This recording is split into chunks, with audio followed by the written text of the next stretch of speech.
Hi, this is the first PowerPoint that I'm making for a study guide for the ANNP exam that I plan on taking here in the upcoming May month. I am currently reviewing the Leik study guide for the ANNP exam, and we'll kind of cover some of those topics here in this PowerPoint and in future PowerPoints.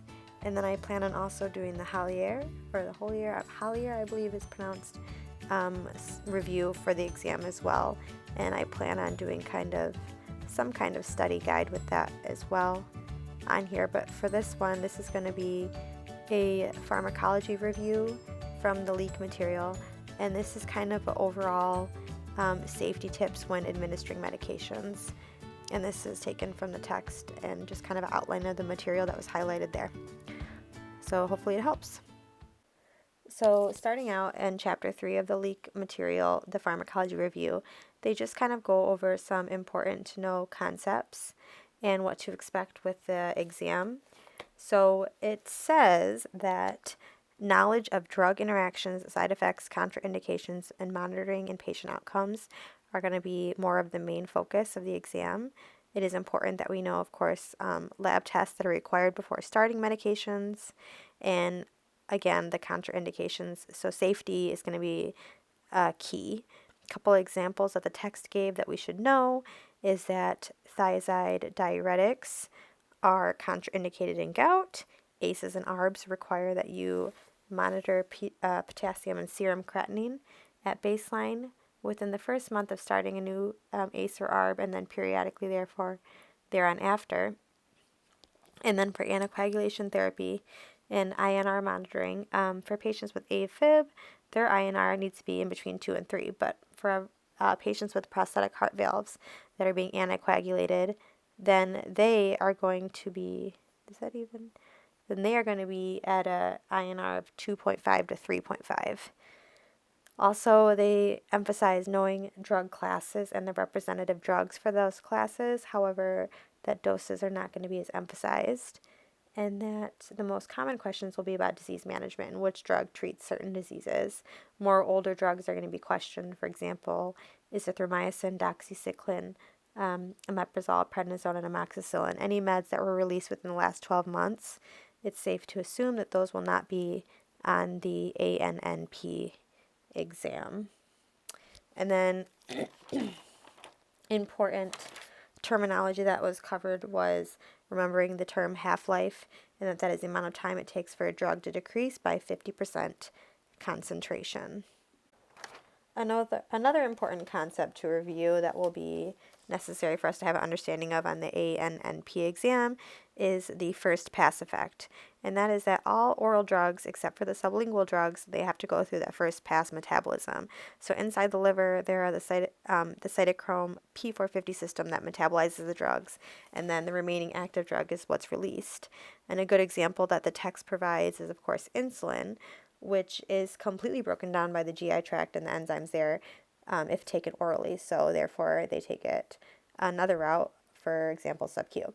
Also, carbamazepine or Tegretol is a strong inducer of the CYP450 system, and therefore lots of drug interactions can occur with that medication. Also, there was a lot of emphasis about different drugs that are affected by kidney disease. Of course, our renal filtration system accounts for most of our drug excretion, and so it's really important that we have an understanding of what drugs might affect our kidneys. I try to make an acronym here. The idea was kidneys or kidney collapse with NSAIDs. So the first one being contrast, which of course can increase the risk of kidney injury. And then the oral sodium phosphate, which is taken as a bowel prep, that increases risk of kidney injury. Lithium needs to be monitored closely, that can injure the kidneys. ACEs, there's a increased risk of hyperkalemia. And then, of course, the potassium-sparing diuretics, that's going to be an issue with possible risk of hyperkalemia. And then the last one there, warfarin, increased incidence of overcoagulation with severe or chronic kidney disease and end-stage renal disease. those are actually, when the more severe cases, they're at actual increased risk of hemorrhage. And then, the last one, of course, is NSAIDs, which we know can be damaging to the kidneys. So just to reiterate, with the drugs that are affected by kidney disease, the acronym is kidneys collapse with NSAIDs, but it's COLAPS, W NSAIDs. Contrast oral sodium phosphate, lithium, ACEs, potassium-sparing diuretics, warfarin, and NSAIDs. Kidneys collapse with NSAIDs. These are the drugs that we need to be aware of when considering kidney disease. Another list of medications that was emphasized by the Leik review was quote-unquote problem drugs, and those are going to be drugs that actually inhibit or stop the CYP450 system from working effectively. And so there were a list of drugs that they discussed here, but cimetidine or Tagamet, antifungals, macrolides, protease inhibitors, citalopram, grapefruit juice. All of these actually inhibit the system, and then of course can cause drug interactions and complications with just drug administration and not having the full effect or full therapeutic effect with our medications if we are combining these meds with them. So we just need to be cognizant of our patient and what meds that they're on. And then it actually elaborated in the text about grapefruit juice. And it's interesting because it's such a common thing that someone could buy at the grocery store, but it actually lists off a lot of medications that it can adversely affect. And so this is an important education point with our patients.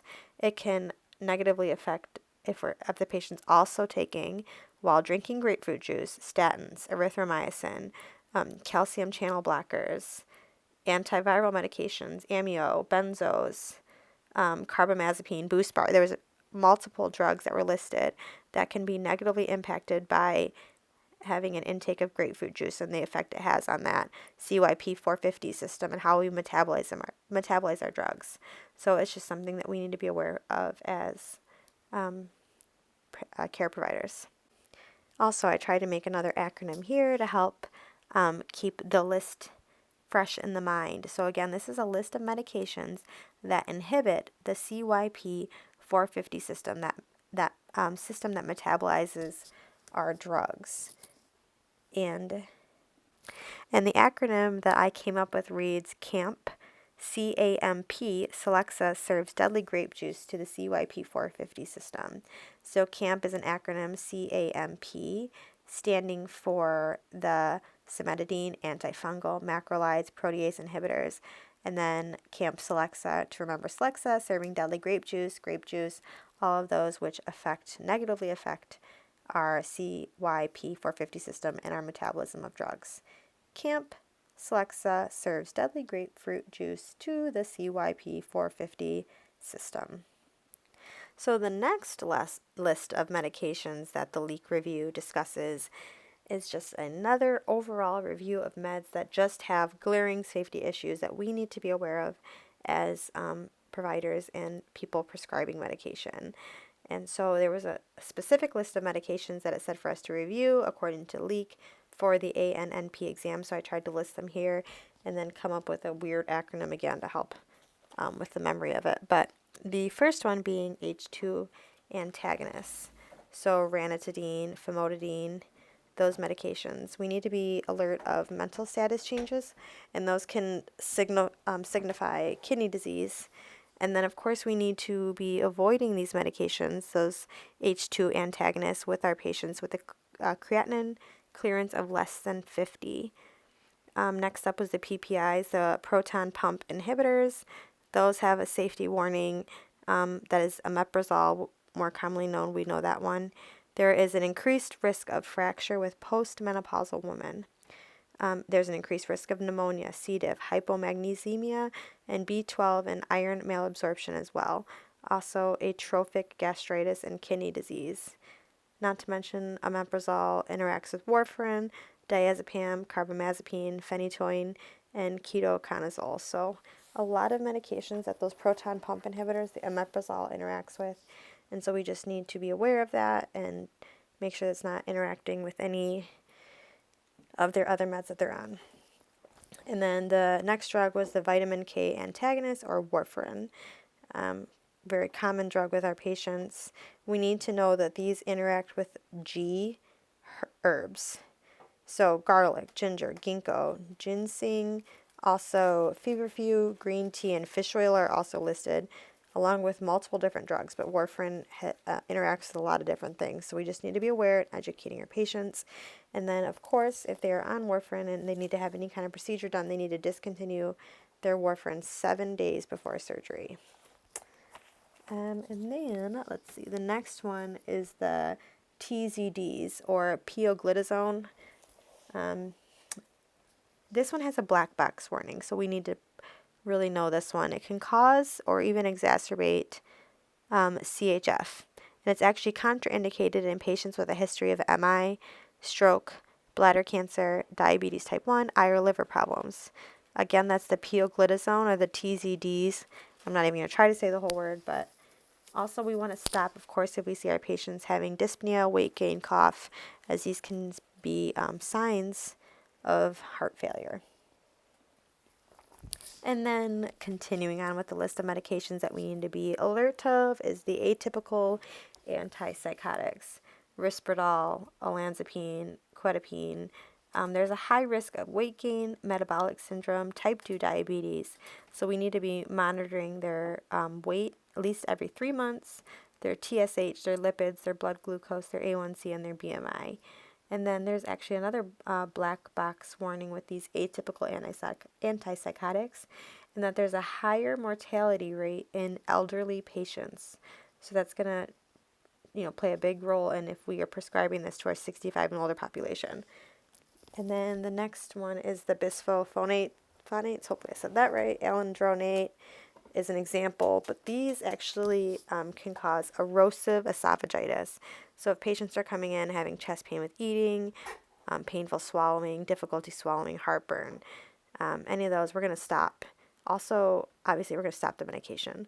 But also, if they're experiencing burning in their mid-back or jaw pain, the Leik review points those two specific terms out, that those can be actual signs of osteonecrosis. If our patient is taking any of these medications, we have an important education point that we need to teach them to take them alone upon awakening, empty stomach, with 8 ounces of water only. So they'll have it before breakfast. They don't mix it, like I said, with any other meds. And then they actually want to refrain from laying down after taking it for 30 minutes and really kind of let that digest. And then it's contraindicated in anyone with active GI disease, chronic kidney disease, or varices or strictures. So that's important to know as well. And then lastly on this list is the lincosamides, or clindamycin, which we should be familiar with, and that carries with it a risk of C. diff. Next up on the list of drugs to be cognizant of is statins. And that, of course, includes our statin drugs. The simvastatin, atorvastatin, pravastatin, all those meds that end in statin. We want to educate our patients that we do not mix these with grapefruit juice, as we kind of touched on earlier, that it interacts with, grapefruit juice interacts with our CYP450 system. So we want to refrain from grapefruit juice if they're taking statins. And then also, there's a few very specific things to be aware of with our patient populations and taking statins, according to the Leik review. So drug-induced hepatitis or rhabdomyolysis, those are higher incidence if they're mixed with azole antifungals. Also, it's stated in the text that the highest risk of rhabdo is with patients taking also statins, in addition to statins, a high dose of Zocor, which is considered 80 milligrams. And they'll come in with complaints of muscle pain, weakness, and then red, very concentrated dark urine. And then the Chinese population are actually at an increased risk of myopathy, or that muscle pain, or rhabdo when taking 40 milligrams or more of simvastatin with niacin. So those are pretty specific but important, obviously, to know with our patient population and what we're prescribing and who we're prescribing it to. And then also it is mentioned that with statins, their creatinine kinase can increase. Something to monitor. And then after the statins is inhaled corticosteroids. There's a concern here for adrenal insufficiency with our pediatric population. So those pediatric patients that have been taking high doses of inhaled corticosteroids for more than 6 months are going to be at a greater risk of adrenal insufficiency, especially those children with a low BMI taking those high doses of those inhaled corticosteroids. We're going to be suspicious of this with symptoms of such as hypoglycemia, hypotension, altered mental status, weakness, Cushing features, and then growth deceleration. That's going to be a concern. And then also after that was systemic glucocorticoids. There's a concern here for cataracts, osteoporosis, skin changes, telangiectasia or easy bruising, emotional lability, weight gain, high blood pressure. So that both of those come with a lot of high risks and close monitoring to make sure they're not developing any of these side effects. And then the last one was the phenytoin. Earliest signs of toxicity with this drug is going to be horizontal nystagmus and an unsteady gait.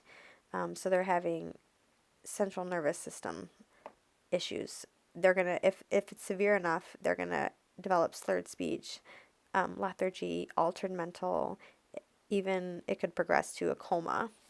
So we're gonna want to keep up to date with their levels of their medication, and then monitor for symptoms of like neurological symptoms. And then additional side effect that we need to be alert for with patients on the phenytoin is gingival hyperplasia. So just something to be monitoring for, and also may come up on our exam. And then so I try to come up with kind of like a funny acronym to remember this list of drugs that we need to be alert of when administering medications in practice, but also kind of red flags for what we might expect on the ANNP exam. These meds might be on there, as these are big, safety issues with meds.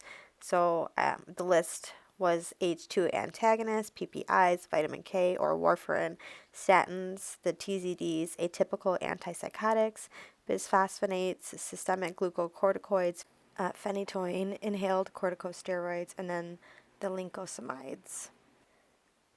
All of these are big safety issues with meds, and so I came up with the acronym HPV stabs pickles. HPV STABS PICL. And so yeah, maybe it'll help you remember. The last topic that was really emphasized in the beginning of the pharmacology review in the Leik text was the Beers criteria, and that is certain criteria that were made of medications that should be avoided in a population of 65 and older. It was named after whoever came up with it. His last name, I'm pretty sure, was Beer. But it, again, is meds that we want to avoid in our 65 and older population. These include antipsychotics, rivaroxaban or dabigatran, tramadol, and opioids. And then so I came up with a kind of a little story or acronym as well to hopefully help. But what was listed here was for the anti-psych issue with our patients in that population. If they do need anti-psych meds, Seroquel, clozapine, and pimavanserin. I'm not familiar with that one, but those are the ones that may be used cautiously with this population, but those are listed as less risky. And then when discussing blood thinners, the rivaroxaban or the dabigatran, those have increased bleeding risk with our 65 and older population. So instead, warfarin or other direct oral anticoagulants are going to be a safer route with those patients. As far as tramadol, it's the text talks about a risk of low sodium or hyponatremia from SIADH. And then also with opioids, it specifies that if patients are on opioids, do not combine with benzos or gabapentinoids, as these can cause severe respiratory depression. So, of course, we don't want to do that to our patients. And then I came up with a little acronym here, and like I said, story sort of, but Stella Artois is older than 65 years and still takes her Seroquel and warfarin with a beer. So Stella Artois, of course, is a beer that we all know. So Stella became her name. Artois is an acronym, ARTO, antipsychotics, rivaroxaban, tramadol, and opioids, Arto. So Stella Artois is older than 65, of course, that's the parameters, and then still takes her Seroquel and warfarin with the beer. So I put those in there because, of course, if we're doing an antipsychotic, Seroquel is a safe option, or safer, and then warfarin was the preferred route for blood thinners. So she is able to still be taking those medications in that population. And it's funny that she would take it with the beer just because it's the beer's criteria. But of course, if our patient comes to us and says they take their pills with liquor, we should educate them on why that's a bad idea.